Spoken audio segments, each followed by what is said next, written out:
पाशाङ्कुशधरं देवं वन्देऽहं गणनायकम्।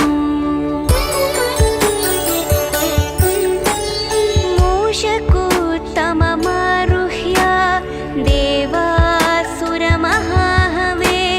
योद्धुकामं महावीर्यं वन्देऽहं गणनायकम्। यक्षकिन्नरगन्धर्वक्ष सिद्धविद्याधरै सदा स्तूयमानं महाबाहुं वन्देऽहं गणनायकम्। सर्वविघ्नहरं देवं सर्वविघ्नविवर्जितं सर्वसिद्धिप्रदातारं वन्देऽहं गणनायकम्। गणाष्टकमिदं पुण्यं यः पठे सततं नरः सिद्ध्यन्ति सर्वकार्याणि विद्यावान् धनवान् भवेत्।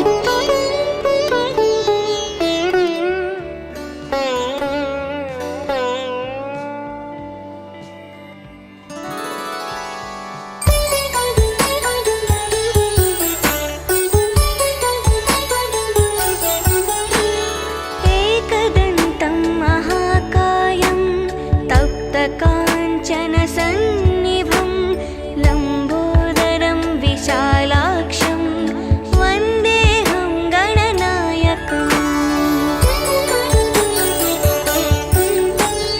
मौञ्जीकृष्णाजिनधरं नागयज्ञोपवीतिनं बालेन्दुसुकलामौलिं वन्देऽहं गणनायकम्। अम्बिकाहृदयानन्दं मातृभिः परिवेष्टितं भक्तिप्रियं मदोन्मत्तं वन्देऽहं गणनायकम्। चित्ररत्नविचित्राङ्गं चित्रमालाविभूषितं चित्ररूपधरं देवं वन्देऽहं गणनायकम्। गजवक्त्रं सुरश्रेष्ठं कर्णचामरभूषितं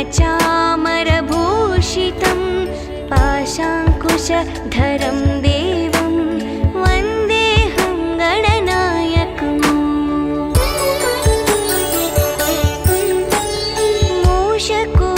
मूषकोत्तममारुह्य देवासुरमहाहवे योद्धुकामं महावीर्यं वन्देऽहं गणनायकम्। यक्षकिन्नरगन्धर्वक्ष सिद्धविद्याधरै सदा स्तूयमानं महाबाहुं वन्देऽहं गणनायकम्। सर्वविघ्नहरं देवं सर्वविघ्नविवर्जितं सर्वसिद्धिप्रदातारं वन्देऽहं गणनायकम्। गणाष्टकमिदं पुण्यं यः पठे सततं नरः सिद्ध्यन्ति सर्वकार्याणि विद्यावान् धनवान् भवेत्।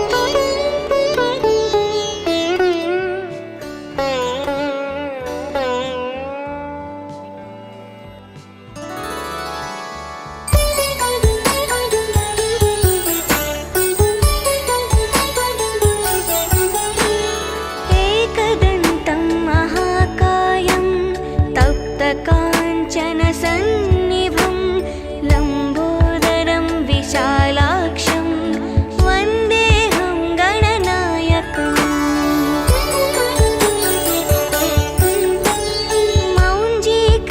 मौञ्जीकृष्णाजिनधरं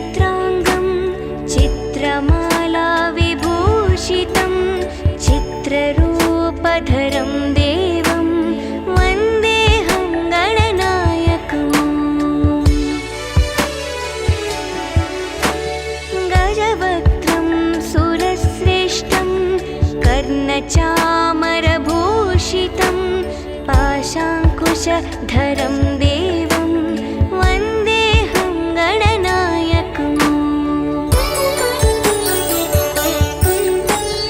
मूषकोत्तममारुह्य देवासुरमहाहवे योद्धुकामं महावीर्यं वन्देऽहं गणनायकम्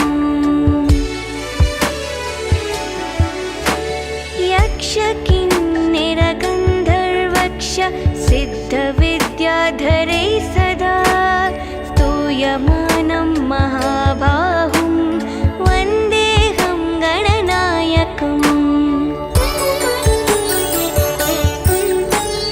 सर्वविघ्नहरं देवं सर्वविघ्नविवर्जितं सर्वसिद्धिप्रदातारं वन्देऽहं गणनायकम्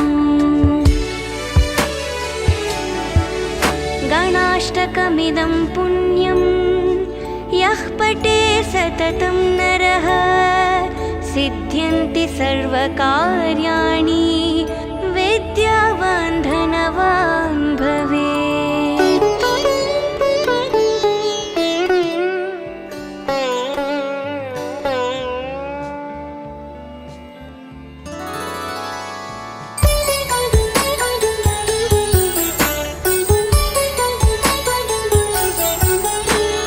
एकदन्तं महाकायं तप्तकाञ्चनसन्निभं लम्बोदरं विशालाक्षं वन्देऽहं गणनायकम् मौञ्जीकृष्णाजिनधरं नागयज्ञोपवीतिनं बालेन्दुसुकलामौलिं वन्देऽहं गणनायकम् अम्बिकाहृदयानन्दं मातृभिः परिवेष्टितं भक्तिप्रियं मदोन्मत्तं वन्देऽहं गणनायकम् चित्ररत्नविचित्राङ्गं चित्रमालाविभूषितं चित्ररूपधरं देवं वन्देऽहं गणनायकम् गजवक्त्रं सुरश्रेष्ठं कर्णचामरभूषितं पाशाङ्कुशधरं देवं वन्देऽहं गणनायकम्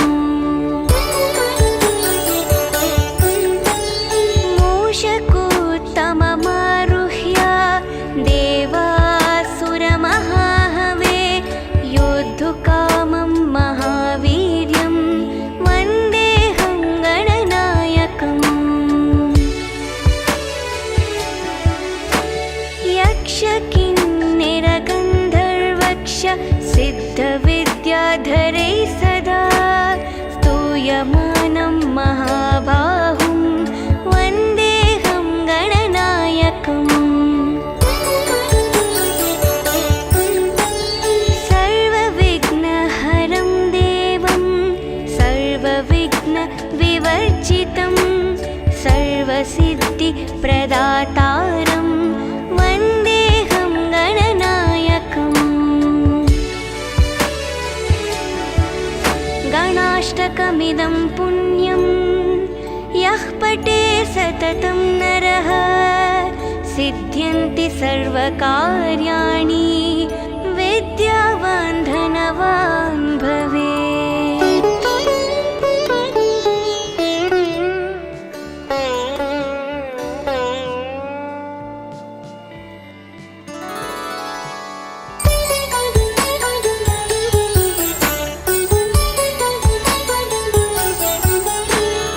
एकदन्तं महाकायं तप्तकाञ्चनसन्निभं लम्बोदरं विशालाक्षं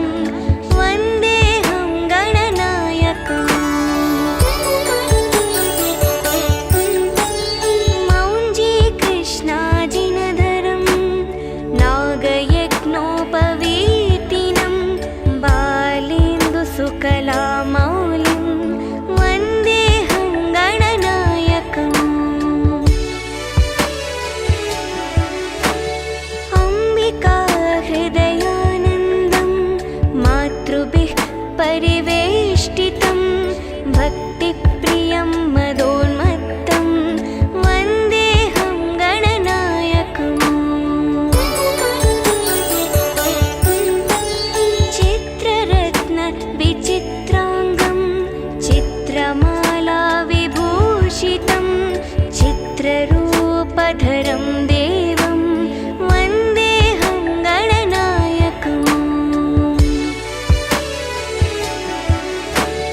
गजवक्त्रं सुरश्रेष्ठं कर्णचामरभूषितं पाशाङ्कुशधरं देवं वन्देऽहं गणनायकम् मूषकोत्तममारुह्य देवासुरमहाहवे योद्धुकामं महावीर्यं वन्देऽहं गणनायकम् यक्षकिन्निरगन्धर्वक्ष सिद्धविद्याधरै सदा स्तूयमानं महाबाहुं वन्देऽहं गणनायकम्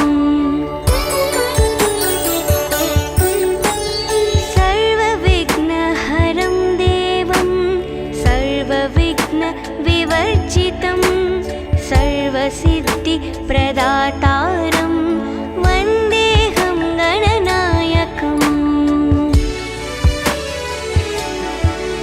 गणाष्टकमिदं पुण्यं यः पठे सततं नरः सिद्ध्यन्ति सर्वकार्याणि विद्यावान् धनवान् भवेत्।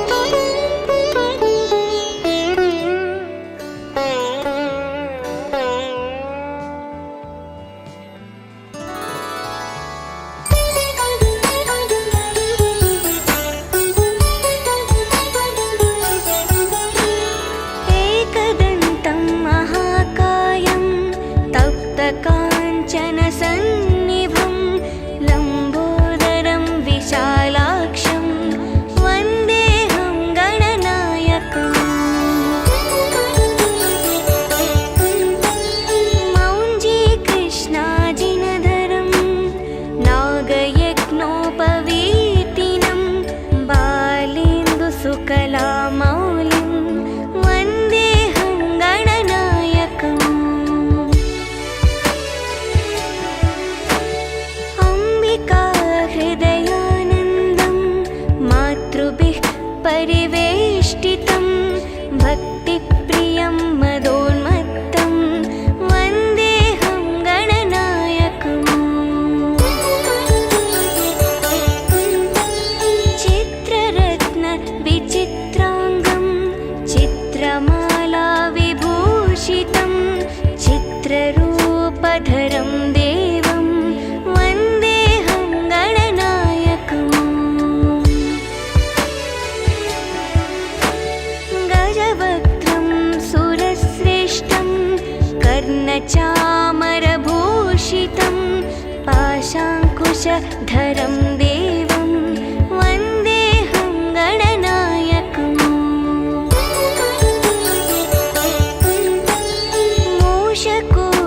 मूषकोत्तममारुह्य देवासुरमहाहवे योद्धुकामं महावीर्यं वन्देऽहं गणनायकम्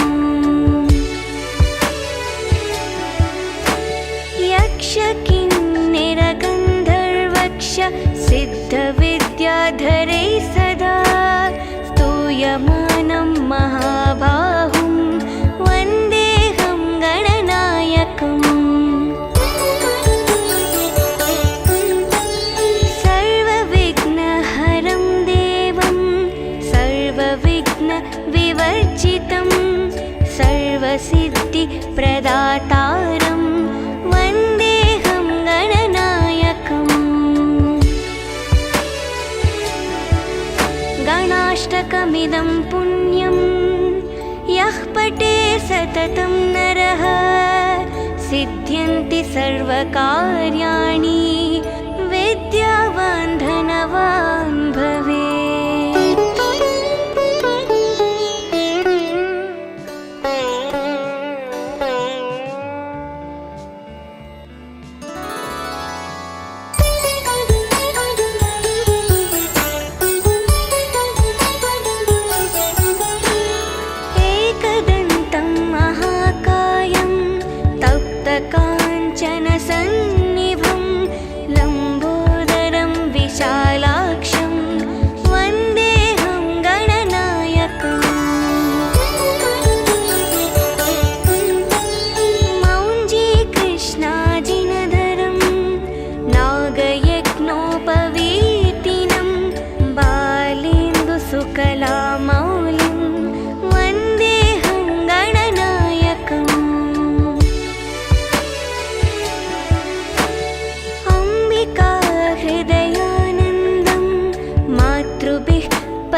कर्णचामरभूषितं पाशाङ्कुशधरं देवं वन्देऽहं गणनायकम् मूषकोत्तममारुह्य देवासुरमहाहवे योद्धुकामं महावीर्यं वन्देऽहं गणनायकम् यक्षकिन्निरगन्धर्वक्ष सिद्धविद्याधरैः सदा स्तूयमानं महाबाहुं वन्देऽहं गणनायकम् सर्वविघ्नहरं देवं सर्वविघ्नविवर्जितं सर्वसिद्धिप्रदातारं वन्देऽहं गणनायकम् गणाष्टकमिदं पुण्यं यः पठे सततं नरः सिद्ध्यन्ति सर्वकार्याणि विद्यावान् धनवान् भवेत्।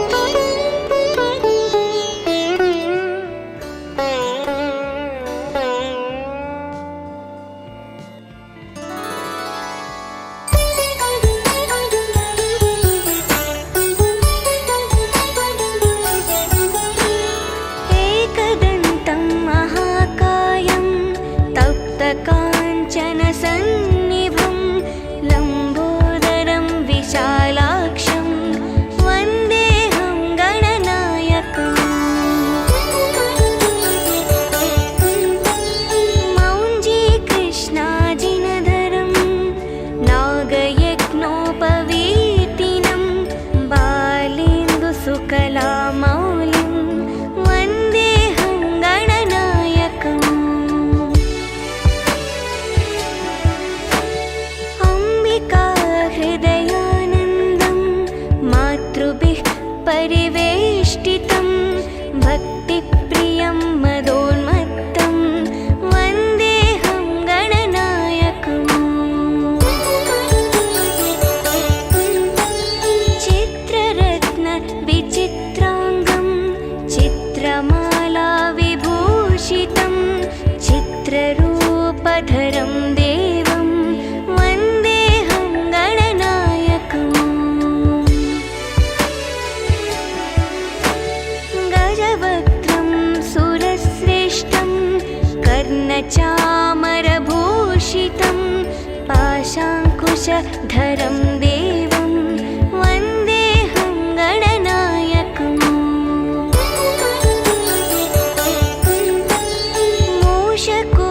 मूषकोत्तममारुह्य देवासुरमहाहवे योद्धुकामं महावीर्यं वन्देऽहं गणनायकम् यक्षकिन्निरगन्धर्वक्ष सिद्धविद्याधरैः सदा स्तूयमानं महाबाहुं वन्देऽहं गणनायकम् सर्वविघ्नहरं देवं सर्वविघ्नविवर्जितं सर्वसिद्धिप्रदातारं वन्देऽहं गणनायकम् गणाष्टकमिदं पुण्यं यः पठे सततं नरः सिद्ध्यन्ति सर्वकार्याणि विद्यावान् धनवान् भवेत्।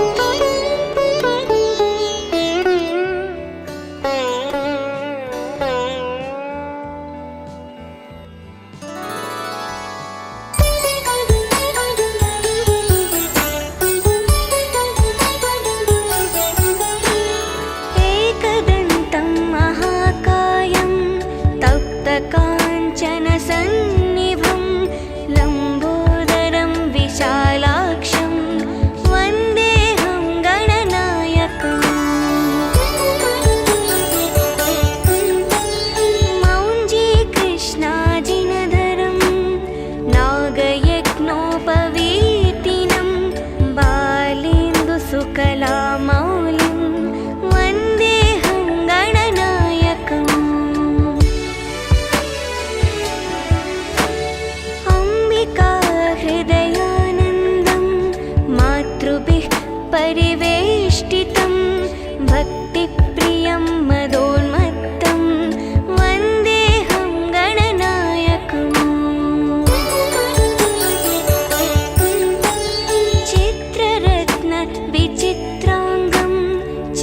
चित्रमाला विभूषितं चित्ररूपधरं देवं वन्देऽहं गणनायकम्।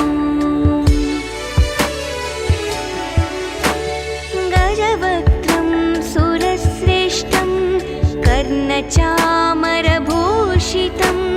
पाशाङ्कुशधरं देवं वन्देऽहं गणनायकम्।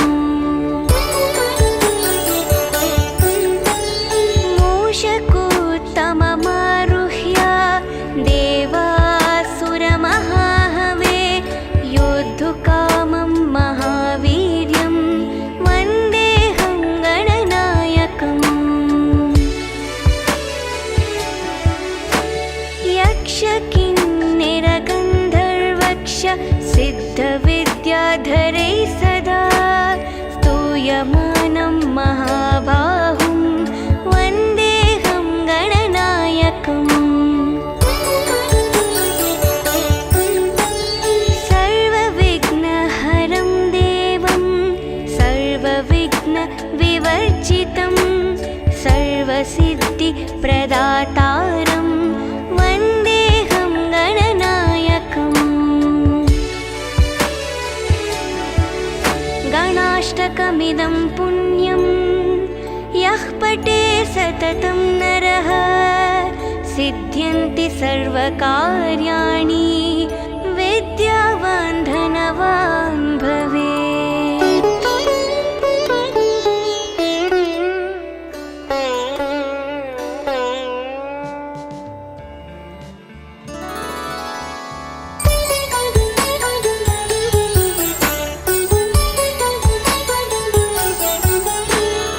एकदन्तं महाकायं तप्तकाञ्चनसन्निभं लम्बोदरं विशालाक्षं वन्देऽहं गणनायकम्।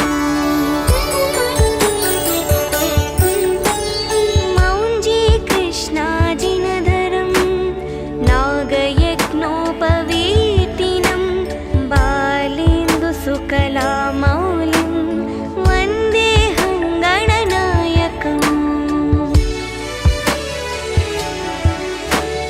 अम्बिकाहृदयानन्दं मातृभिः परिवेष्टितं भक्तिप्रियं मदोन्मत्तं वन्देऽहं गणनायकम्। चित्ररत्नविचित्राङ्गं चित्रमाला विभूषितं चित्ररूपधरं देवं वन्देऽहं गणनायकम्। गजवक्त्रं सुरश्रेष्ठं कर्णचामरभूषितं पाशाङ्कुशधरं देवं वन्देऽहं गणनायकम्।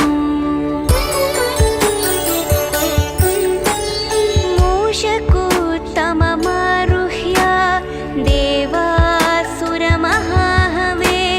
योद्धुकामं महावीर्यं वन्देऽहं गणनायकम्। यक्षकिन्निरगन्धर्वक्ष सिद्धविद्याधरैः सदा स्तूयमानं महाबाहुं वन्देऽहं गणनायकम्। सर्वविघ्नहरं देवं सर्वविघ्नविवर्जितं सर्वसिद्धिप्रदातारं वन्देऽहं गणनायकम्। गणाष्टकमिदं पुण्यं यः पठे सततं नरः सिद्ध्यन्ति सर्वकार्याणि विद्यावान् धनवान् भवेत्।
कर्णचामरभूषितं पाशाङ्कुशधरं देवं वन्देऽहं गणनायकम् मूषकोत्तममारुह्य देवासुरमहाहवे योद्धुकामं महावीर्यं वन्देऽहं गणनायकम् यक्षकिन्निरगन्धर्वक्ष सिद्धविद्याधरै सदा स्तूयमानं महाबाहुं वन्देऽहं गणनायकम् सर्वविघ्नहरं देवं सर्वविघ्नविवर्जितं सर्वसिद्धिप्रदातारं वन्देऽहं गणनायकम् गणाष्टकमिदं पुण्यं यः पठे सततं नरः सिद्ध्यन्ति सर्वकार्याणि विद्यावान् धनवान् भवेत्।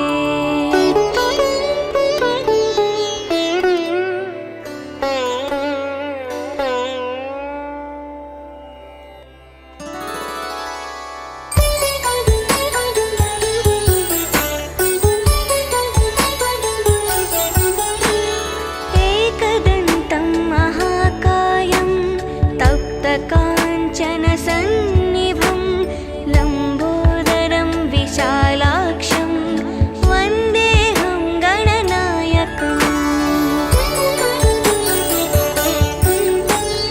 मौञ्जीकृष्णाजिनधरं नागयज्ञोपवीतिनं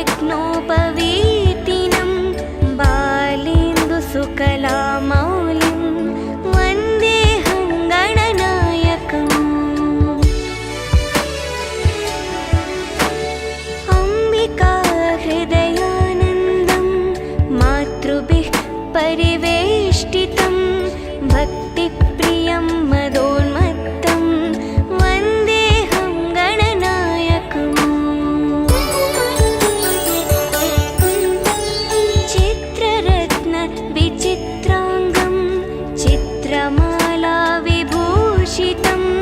चित्ररूपधरं देवं वन्देऽहं गणनायकम् गजवक्त्रं सुरश्रेष्ठं कर्णचामरभूषितं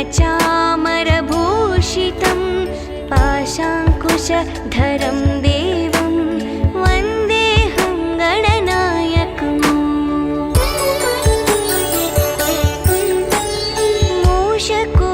मूषकोत्तममारुह्य देवासुरमहाहवे योद्धुकामं महावीर्यं वन्देऽहं गणनायकम् यक्षकिन्निरगन्धर्वक्ष सिद्धविद्याधरै सदा स्तूयमानं महाबाहुं वन्देऽहं गणनायकम् सर्वविघ्नहरं देवं सर्वविघ्नविवर्जितं सर्वसिद्धिप्रदातारं वन्देऽहं गणनायकम् गणाष्टकमिदं पुण्यं यः पठे सततं नरः सिद्ध्यन्ति सर्वकार्याणि विद्यावान् धनवान् भवेत्।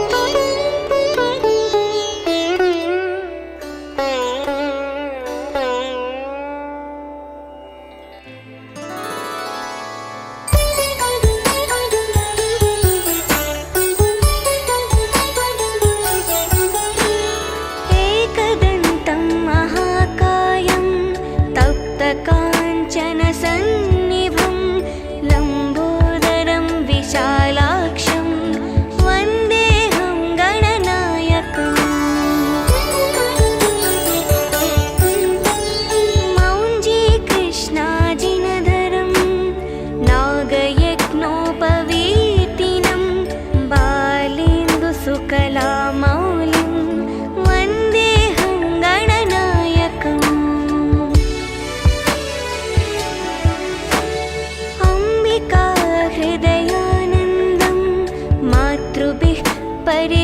परिवेष्टितं भक्तिप्रियं मदोन्मत्तं वन्देऽहं गणनायकम् चित्ररत्नविचित्राङ्गं चित्रमाला विभूषितं चित्ररूपधरं देवं वन्देऽहं गणनायकम् गजवक्त्रं सुरश्रेष्ठं कर्णचामरभूषितं पाशाङ्कुशधरं देवं वन्देऽहं गणनायकम् मूषकोत्तममारुह्य देवासुरमहाहवे योद्धुकामं महावीर्यं वन्देऽहं गणनायकम् यक्षकिन्निरगन्धर्वक्ष सिद्धविद्याधरैः सदा स्तूयमानं महाबाहुं वन्देऽहं गणनायकम्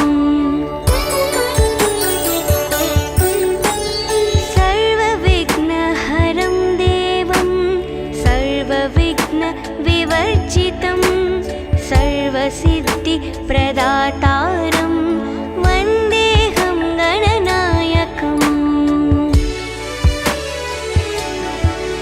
गणाष्टकमिदं पुण्यं यः पठे सततं नरः सिद्ध्यन्ति सर्वकार्याणि विद्यावान् धनवान् भवेत्।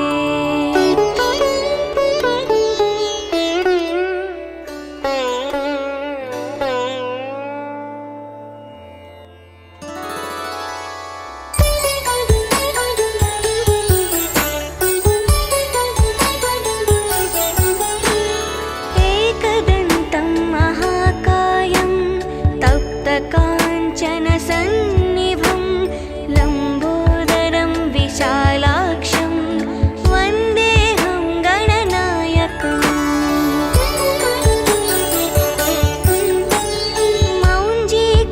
मौञ्जीकृष्णाजिनधरं नागयज्ञोपवीतिनं बालेन्दुसुकलामौलिं वन्देऽहं गणनायकम्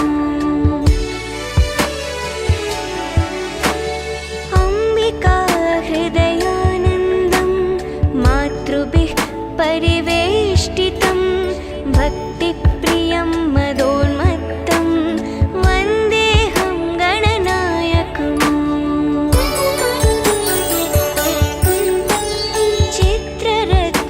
चित्ररत्नविचित्राङ्गं चित्रमाला विभूषितं चित्ररूपधरं देवं वन्देऽहं गणनायकम् गजवक्त्रं सुरश्रेष्ठं कर्णचामरभूषितं पाशाङ्कुशधरं देवं वन्देऽहं गणनायकम्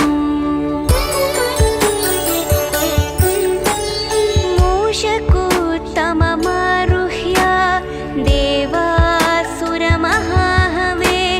योद्धुकामं महावीर्यं वन्देऽहं गणनायकम् यक्षकिन्निरगन्धर्वक्ष सिद्धविद्याधरैः सदा स्तूयमानं महाबाहुं वन्देऽहं गणनायकम्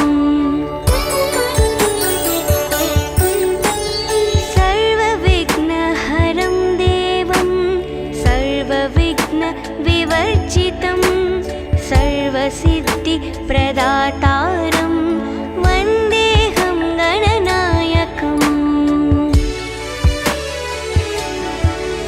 गणाष्टकमिदं पुण्यं यः पठे सततं नरः सिद्ध्यन्ति सर्वकार्याणि विद्यावान् धनवान् भवेत्।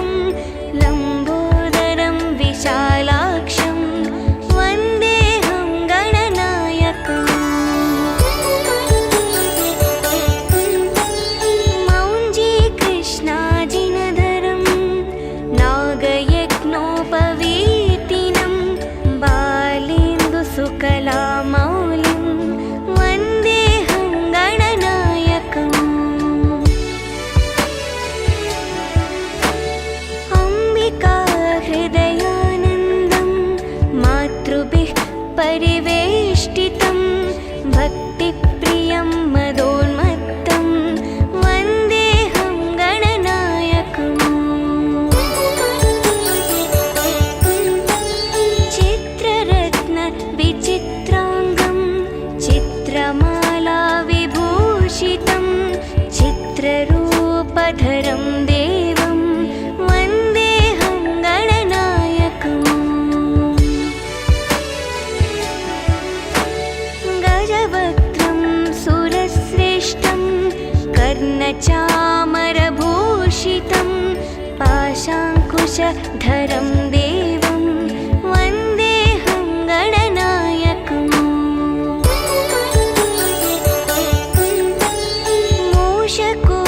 मूषकोत्तममारुह्य देवासुरमहाहवे योद्धुकामं महावीर्यं वन्देऽहं गणनायकम् यक्षकिन्निरगन्धर्वक्ष सिद्धविद्याधरैः सदा स्तूयमानं महाबाहुं वन्देऽहं गणनायकम्